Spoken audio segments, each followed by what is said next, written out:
Yes, yes.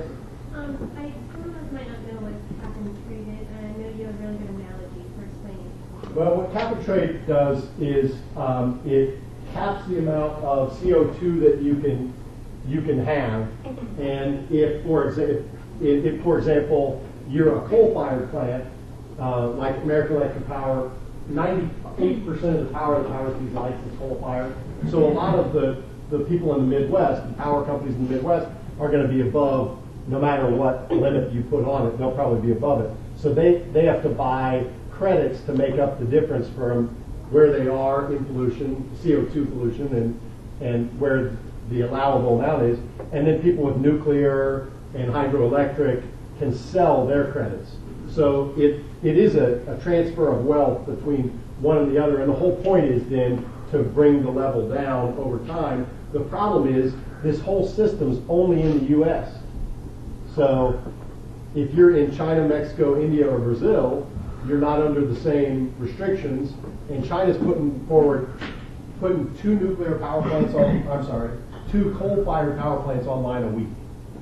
So if we reduce our coal-fired power, move to natural gas, and then ultimately move to even cleaner forms of energy, but China and India and Mexico and Brazil are exploding their coal-fired power, then all you've done is move the pollution around the world, and that doesn't work. Yep. Yes, sir. To that end, I know that the House did pass cap and trade bill, and it stalled in the Senate. How would you have changed that bill that passed the House, if you would have at all? Well, I don't know that the bill that passed the House was salvageable because the system that they put forward had no international agreement. So if you had an international agreement, it might fix the bill. The problem is, if you're China, why would you agree to that? China's not going to agree to that. And so you have to look at what everybody's incentive is. That's why I believe an adaptation strategy is a smarter strategy. You're starting to see a lot of people talk about that in the Wall Street Journal. A lot of people in the China talking about an adaptation strategy as opposed to a mitigation strategy. So I think that's the way we should go and move forward.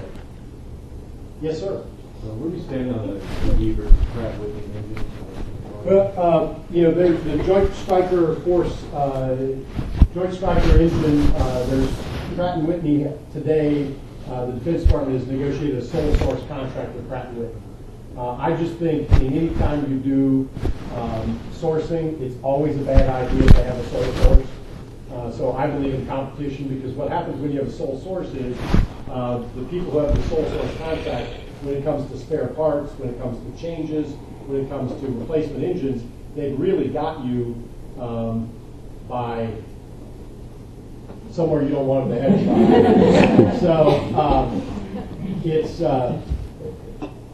I would say it's better to have two sources, and then you can put those sources, have them compete against each other in things like spare parts, replacement engines, and all those things. That also happens to benefit General Electric, which has a big engine plant in Cincinnati. But I just believe that philosophically. Any other questions? I'm sure there are. Yes, sir. I don't know that we're necessarily out of the foreclosure method we will, and a lot of the big financial institutions are struggling with that. How do you personally feel about the way that the recipe package was put together in 2008, and if it was subsequent now something that needs to be done? How do you feel about kind of too big to fail argument? Well, I don't like the too big to fail argument because I'm a free market kind of guy. And anytime you make somebody too big to fail, you are in essence going to subsidize them against their competition, and the decisions they make, good or bad, don't matter anymore.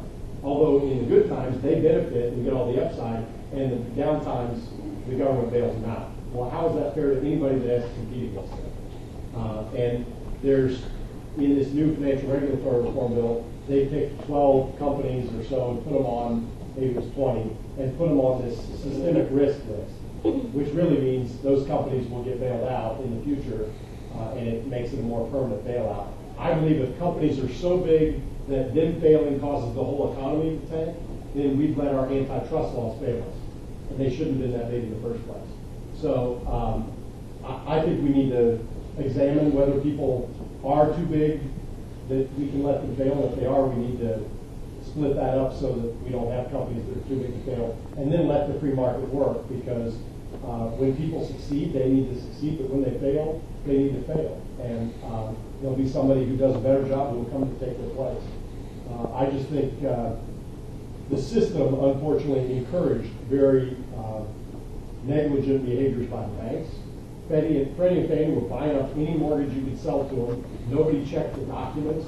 And that's going on today, too, with the foreclosures as they're going through the foreclosure process. A lot of these big financial institutions consolidated to a national processing center, and they didn't pay attention to the 50 state laws, and they never read the underlying mortgage documents that backed up all their bonds. And that's why you're seeing all these companies have to default foreclosures for a little while, because frankly, where they used to have a local lawyer working on every deal, then they moved to a national lawyer working on a lot more deals, and he had a lot more things and a lot less time for each one. Then they moved to a law clerk, and then they said, well, why don't we just move to a legal secretary? And the incentives were really perverse to not pay attention to the details. And we need to make sure we hold those folks accountable. But again, the marketplace will hold them accountable if the government doesn't artificially buoy those folks up. So that's a better way to hold them accountable. But I think the regulations need to be clear that we can't encourage really, frankly, negligent behavior. And with the way Fannie and Freddie behave, they encourage that all the way down the chain to the financial institutions, to the individual consumer who had no income, no job. They were encouraged to take out a mortgage. I mean, who thinks that they have no income, no job can pay a mortgage? It's, unless you're just have no income, no job because you're really wealthy. But most people that have no income, no job, it's not because there's a big bank account somewhere that they're living out of. It's because they have no income, no job, and no money. So we've got to change that. Fannie and Freddie, this Congress and this financial regulatory reform bill, let them alone. The taxpayers are on the hook today for $1.7 trillion. And we can't let that happen. We've got to deal with that. And we need to come together as Republicans and Democrats to deal with it, because it's a problem that we all face. Yes. Where does education spending fit into your budget, and also if you talk about for-profit colleges and the regulations? Sure. The education spending, we need to figure out how to do everything we can to have a world-class education system. At K through 12, that's paid for really at the state level. About 3/4 of the college budgets are also funded by the states or private colleges. But clearly, student loans, student grants, Pell grants, all those things are federal programs. We need to figure out how to coordinate those with workforce development dollars so that we can get people trained where the jobs are too. Frankly, one of the things that's very discoordinated or uncoordinated in our education funding from the federal level is anybody that wants to get loans can get loans, and that's okay and that's good. And grants are the same way, but I think the grants should really be directed as best they can to where the job opportunities are. So we're training people for jobs that are going to be here, not training people that end up getting a great degree, a great piece of paper, but can't find a job. So we need to do a better job of coordinating that. But still, especially on loans, I'm okay if people want to take out a loan for whatever education they want, because education in and of itself has a purpose. But we have to tie education and workforce development together better in this country. Japan does a better job of it. A lot of the European countries do a better job of it.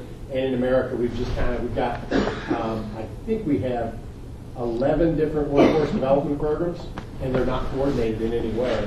And if you have a company that has a job that wants to figure out if you can help train somebody, that's really hard for companies to navigate that process. It's equally hard for students. How many of you, have filled out your student financial aid applications lately? They're like 50 pages long, right? Yeah, I mean, it's really hard to navigate, and it's hard to know where the money is and where the opportunities are. So we need to make that more accessible to people. Private colleges, they fill, and for-profit colleges fill a role. If they can provide the training that people need, I'm okay with them. I'm not going to pick winners and losers among the structure of how somebody chooses to set up. You know, DeVry down the road, I think they're a for-profit college, as I recall. They graduate most of their students in 3 years as opposed to 4, and 90% of their students that come out of there get jobs. So if they're doing a job and they're doing what they need to do, I don't care what their structure is necessarily. Yes, sir.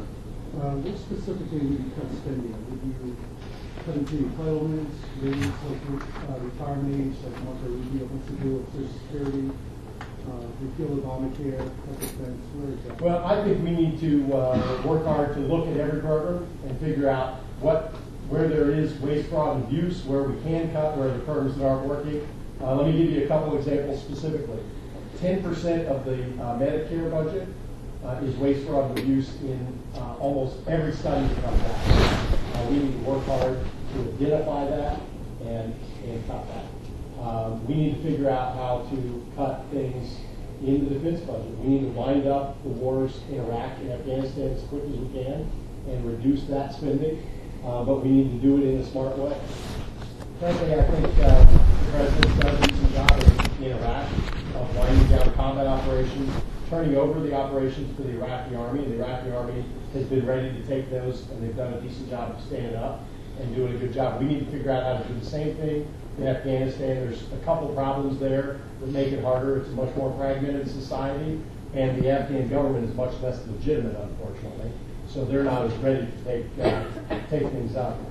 This Congress, for example, has increased discretionary spending 87%. I think that's the other place we've got to look first. But again, if we create the system I talked about first, where you've got a 2-year budget, and you've got performance-based budgeting, you look through every item, and if it isn't doing the job, you cut it. That's how I think we ultimately fix the spending problem. I could give you 10 or 12 examples today, but they'd only be a tiny part of the budget. What we really need to do is build a system that works that will reduce spending over time. That's why I think a 2-year budget, performance-based budgeting, and a line item veto will build that kind of system where there are checks and balances and ultimately brings spending down. Thanks. Yes, sir. You kind of mentioned with the raising the retirement age. I mean, I know I was having a conversation with this the other day, and I kind of feel like our generation is going to be kind of taking on everything. By the time we get to the job market, we're going to have to worry about the national debt, and then on to security after baby boomers. So, how